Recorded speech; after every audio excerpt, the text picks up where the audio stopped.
So today, we have a few extra minutes to kill. We're gonna get some medical advice from TikTok. They say they want to see visions. They say they want to see things in their meditations. You gotta create that hole in your eye. He's in a jungle of some sort. Where did we find this guy? I've been sun gazing for years and hours at a time.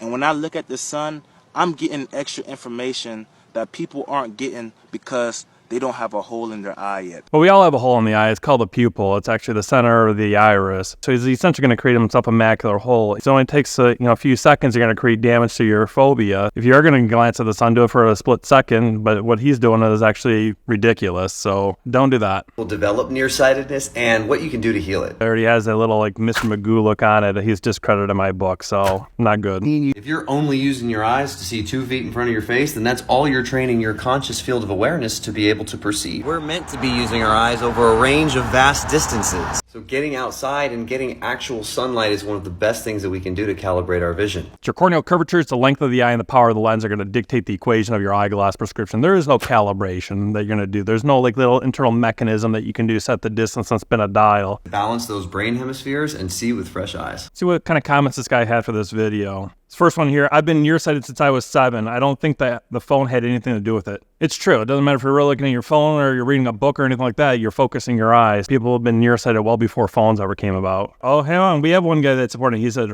right on.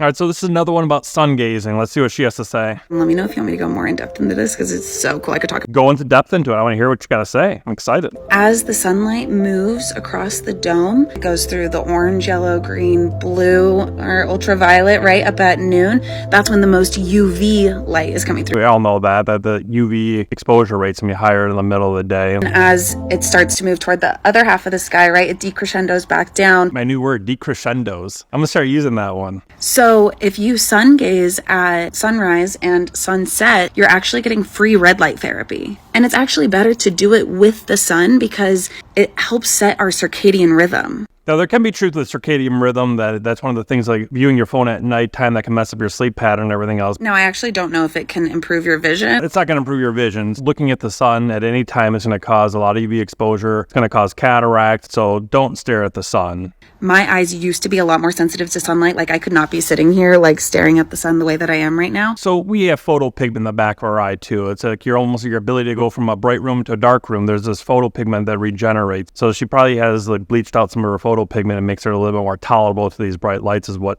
she's probably getting at. Headline of this one is Heal Your Eyesight for Lifelong Clear Vision Without Glasses. I'm intrigued. The personal cause is a little bit different for every person, but I'm going to share with you what has worked best for my clients. Who are his clients? Are they patients? Are they clients? Who's this guy? To improve your eyesight is to heal the inner wounds and blocks that are preventing you from seeing. All right, we got to fix our inner wounds. You only want to be focused on what's in your immediate reality. Start to dissolve those barriers so that you can allow your consciousness to expand. Dissolve the barriers, allow your consciousness to expand. That's going to be on my next prescription pad. Open up the acupoints around the eyes, so rub the hands, wash the face, okay, comb the hair with the hands. This is opening up the acupoints around your face. So wash your face, okay. That's not really going to do much, but now he's combing his hair, so I'm not quite certain how that's going to give him better vision and get rid of glasses. Massage the inside corners of the eye, also the starts of the eyebrows. Stroking the eyebrows.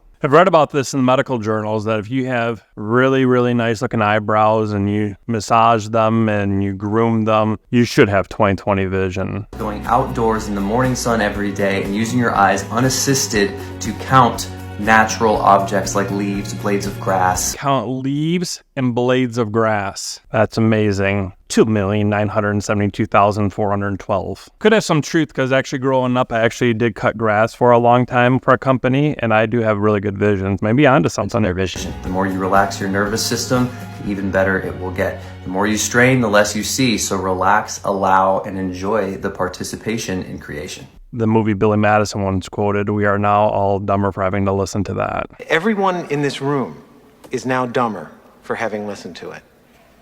I award you no points, and may God have mercy on your soul. I learned so much today watching these videos, so click the follow if you want me to watch more of them.